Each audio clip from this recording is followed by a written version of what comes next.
सिया और रौनक एक shopping mall में घूम रहे हैं, लेकिन शॉपिंग मॉल से ज्यादा दोनों अपनी दुनिया में गुम है। बिल्कुल सही पकड़ा है आपने। Actually they are in love.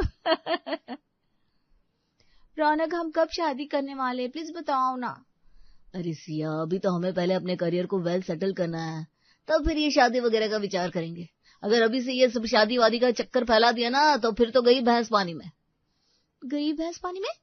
अरे अब ये क्या है रौनक? अरे ये एक मुहावरा है सिया, तुम भी ना, मुझे लगता है तुम्हारे कोर्स में हिंदी सब्जेक्ट था ही नहीं, और अगर था भी तो उसमें मुहावरे तो बिल्कुल भी नहीं होंगे। बड़ा कंफ्यूज रहती हो तुम। ये सुनकर सिया जोर जोर से हंसने लगती है और उसकी हंसी सुनकर आसपास के लोग देखने लगते हैं। तुम भी ना सिया, कब बड़ी होगी यार, हम यहाँ शॉपिंग मॉल में खड़े हैं, सब तुम्हें देखे जा रहे हो और तुम वो क्या से जा रही हो। रौनक, तुम्हें क्या बोले यार, बाहर वालों की बड़ी फिक्र करते हो। अरे अपनी लाइफ है, अपने हिसाब से जियो ना। तो ये है सिया और रौनक, जो कि दिल्ली से सटे गुड़गांव में रहकर जॉब कर रहे हैं। जहां सिया दिल्ली बॉर्न गर्ल है, तो रौनक बाबू ठहरे अपने ठेठ यूपी के यानी कि दिल्ली के पास बसे शहर मेरठ से, यानी करेला वो भी नीम चढ़ा। लेकिन जब दोनों के दिल मिले तो बीच की ये दीवार कहाँ मायने रखती है। अब थोड़ा टाइम और बीतता है, सिया के घर वाले उस पर शादी के प्रेशर बनाने लगते हैं, जिससे सिया परेशान हो जाती है। सुनो ना रौनक, अब बहुत हुआ, मैं मम्मी पापा को अब इससे ज्यादा परेशान नहीं कर सकती हूँ। अब आज तो मुझे बताओ कि तुमने हमारे इस रिलेशन को लेकर आगे क्या सोचा है। ठीक है, चलो मैं आज ही इस बारे में घर पर बात करता हूँ बस। अब रौनक जैसे ही अपने घर पर इस बारे में जिक्र करता है, बड़ा ही फिल्मी ड्रामा क्रिएट होता है। मम्मी, अब आप भी ऐसे कर रही हो? भैया एक लड़की को ही तो पसंद करते हैं, अब इसमें इतनी बड़ी क्या बात हो गई। अरे ये दोनों ही मिले हुए हैं रीटा, देखो इस छोटे की बात है, आज ये इसलिए साथ दे रहा है जिससे कल इसके लिए भी रास्ता क्लियर हो जाए। अरे आप लोग एक बार सिया से मिल तो लो, वो ऐसी लड़की नहीं है। अब मैं पूरी कॉलोनी में क्या शक्ल दिखाऊंगी। अरे सब कुछ तो ठीक है माँ, लड़की पढ़ी लिखी है, जॉब करती है, संस्कारी है। पढ़ी लिखी है, जॉब करती है, यहाँ तक तो ठीक है, लेकिन ये संस्कारी है, ये मैं कतई नहीं मान सकती। ऐसी क्या बात है माँ? अरे आजकल जॉब वाली लड़कियां हर बात में अपनी चलाती है, उनसे शादी के बाद 4 दिन भी घर में टिक कर नहीं रहा जाता। हाँ, अगर तू गारंटी लेता है तो बता। मैं किस बात की गारंटी मम्मी? अरे आप ही तो प्रधान बन रहे हैं ना छोटे सपूत जी, तो सुनो फिर अपनी मम्मी की पूरी बात।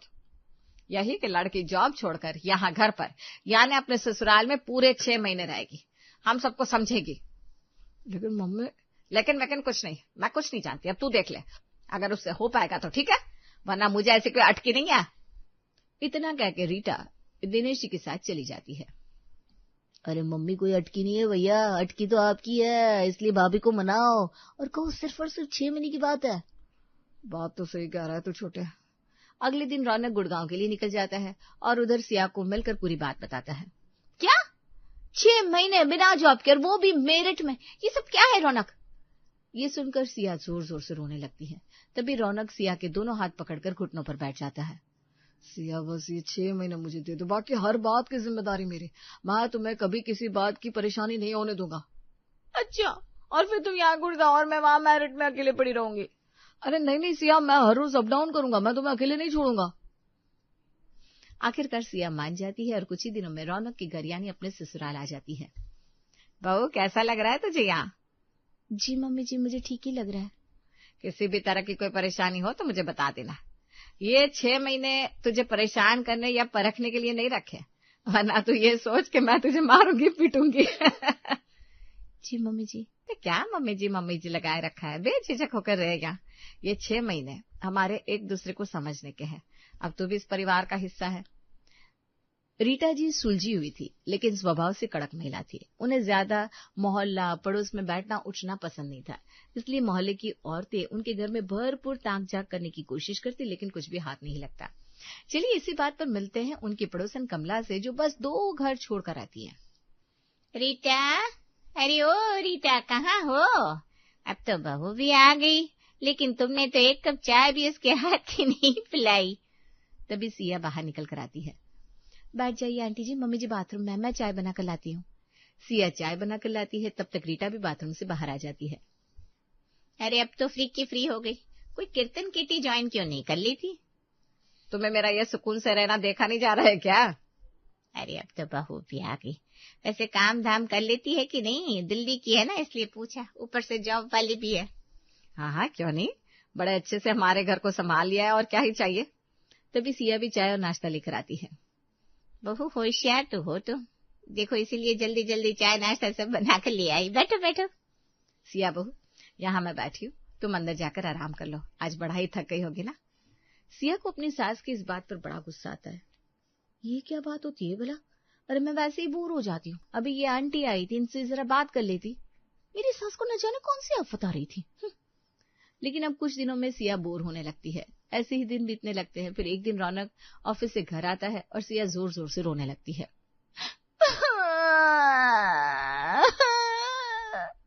अरे क्या हुआ सिया, रो क्यों रही हो? कुछ नहीं। अरे मुझे बताओ, आखिर हुआ क्या? आपको बिल्कुल भी फुर्सत नहीं है, जब देखो तो बस काम काम काम। मैं पूरे दिन घर में बोर हो जाती हूँ, वो मेरा ख्याल ही नहीं है। बिल्कुल सही कहते हैं लोग कि पति ना शादी के बाद बदल जाते। कहाँ शादी के पहले आप इतनी बड़ी बड़ी बातें करते थे, और अब देखो 2 महीने में बदल गए ना। सिया अपनी बुरी बात एक सांस में ही कह गई। रौनक मुस्कुराकर सिया को अपने पास बिठाता है। यहाँ बैठो सिया, पहले ये ठंडा पानी पियो और एक लंबी गहरी सांस लो।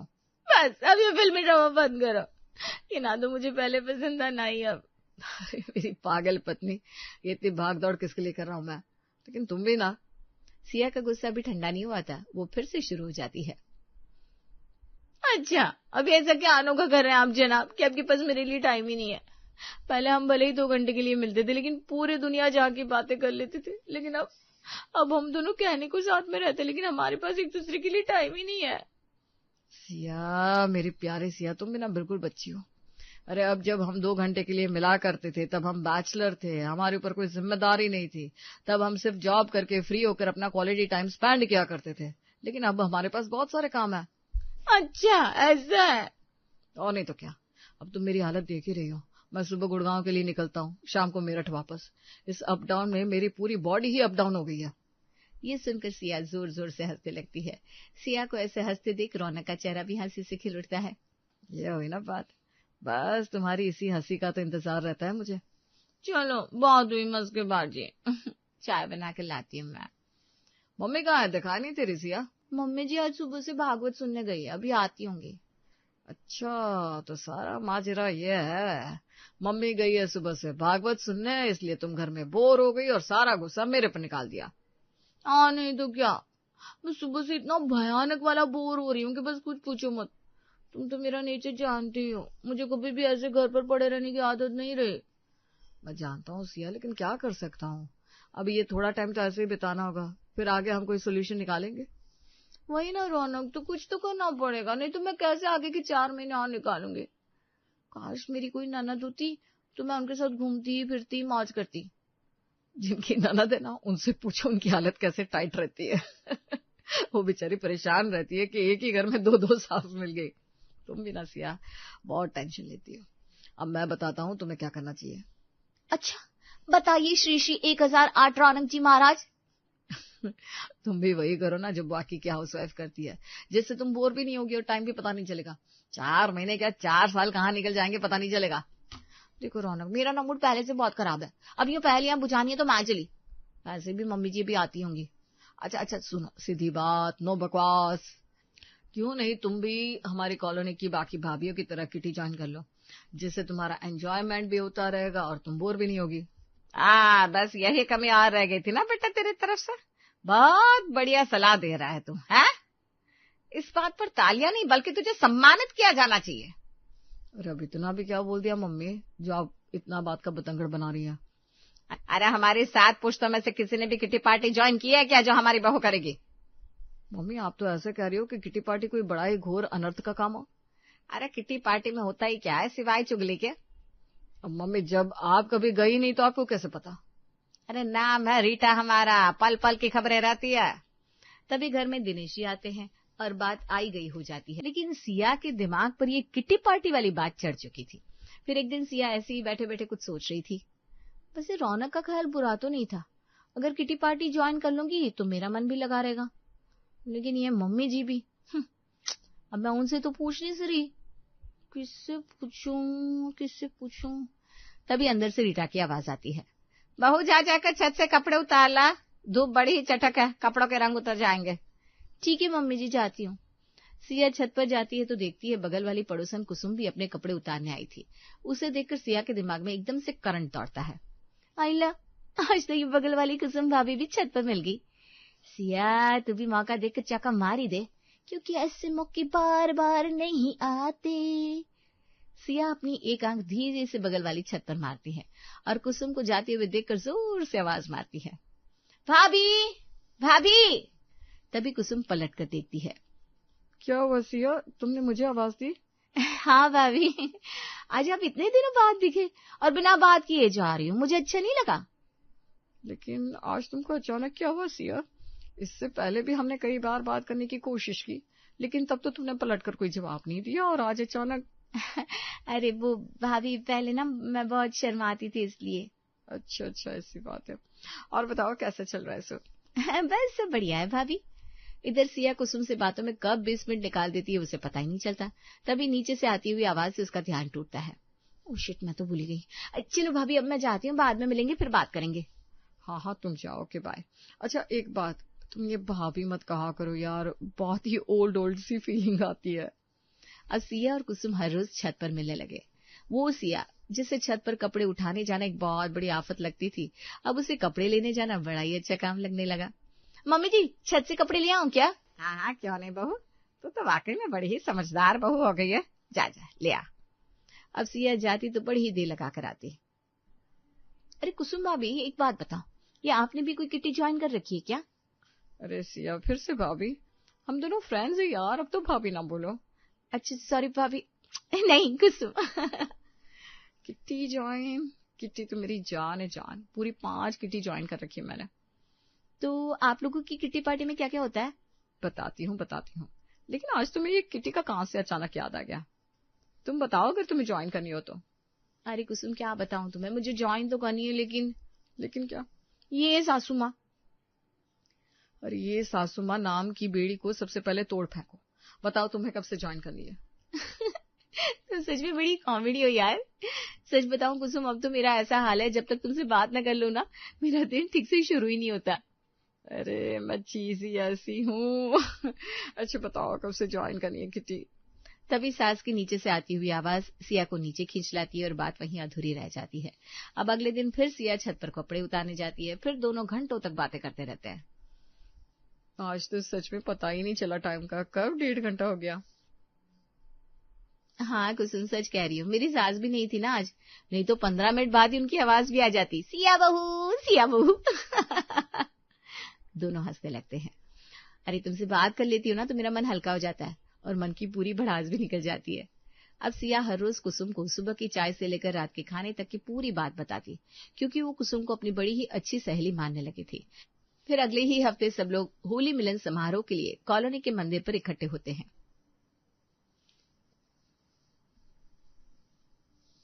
आ गई रीटा, तुम बहू को भी ले आती जरा। वही तो, रीटा ने तो अपनी बहू को ऐसे डिब्बे में छिपा कर रखा है। अरे कैसी बातें करते हो तुम लोग। अरे उसका भी मन करता होगा ना बाहर जाने का, घूमने फिरने का, लेकिन नहीं, तुम हो कि उसे निकलने ही नहीं देती। अरे आज वो रौनक, ऋत्विक, सिया तीनों दिल्ली गए होली की पार्टी में। वो कहीं इवेंट वगैरह पता नहीं क्या होता है, वहां गए, इसलिए नहीं लाई। हाँ वो तो हमें पहले से ही पता था, लेकिन सुना है बहू ने किटी ज्वाइन करने के लिए बोला तो तुमने मना कर दिया। अब हम लोग इतने बुरे हैं क्या रीटा? अरे किटी को छोड़ो, बहू बेचारी छत पर भी ज्यादा देर नहीं जा सकती।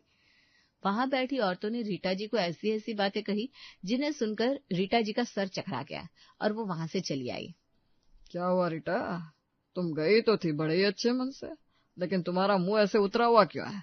रीटा दिनेश जी को पूरी बात बताती है। लेकिन ये हमारे घर की एक एक बात पूरी कॉलोनी में जा कैसे रही है? वही तो मैं भी समझ नहीं पा रही हूँ। मैंने हमेशा से इसीलिए ही तो मोहल्ले पड़ोस से दूरी बनाए रखी, क्योंकि मुझे ये फालतू की चुगलीबाजी में जरा सा भी इंटरेस्ट नहीं है। और सबसे बड़ी बात, आज मैं किसी के घर की चुगली में मजा लूंगी तो कल मेरी भी बारी है, इसलिए अपने आप में खुश रहना चाहिए। बिल्कुल सही बात। अब शाम होते होते रौनक, ऋतिक और सिया भी आ जाते हैं। बहुत मजे किए मम्मी, आज तो मजा ही आ गया होली पार्टी में। जाओ जाकर नहा लो। अगले दिन सिया कुसुम को होली पार्टी की सारी बातें बताने के लिए बड़ी एक्साइटेड थी। मम्मी जी, मैं वो कपड़े लेकर आऊं ऊपर से? हाँ हाँ बेटा, ले आ। अब बहू बड़ी समझदार हो गई है। बस इतना ही तो चाहिए था मुझे। अब वैसे भी 4 महीने हो चले हैं, 2 महीने बाद वो जॉब पर चली जाएगी, फिर हम कहाँ साथ में रह पाएंगे। इधर सिया मैडम अपना पार्टी पुराण खोलकर बैठी थी। उन्हें पता ही नहीं चला कब 1 घंटे से ज्यादा हो गया। रीटा, बहू को गए हुए बहुत देर हो गई, अभी तक आई क्यों नहीं? जरा देख कर तो आओ, क्या बात है? हाँ रुकिए जी, मैं जाती हूँ। रीटा देखने जाती है तो अपनी बहू को ऐसे पड़ोसन कुसुम के संग बातों में तल्लीन देख 5 मिनट वहीं खड़ी हो जाती है। फिर बताए क्या हुआ कुसुम? तभी रीटा जी पीछे से आवाज देती है, सिया बेटा, अगर बातें हो गई हो तो हम चले। वैसे आज के लिए तो इतनी ही बातें ठीक है ना कुसुम? फिर पूरी कॉलोनी में खबर पहुंचानी भी तो होगी तुम्हें।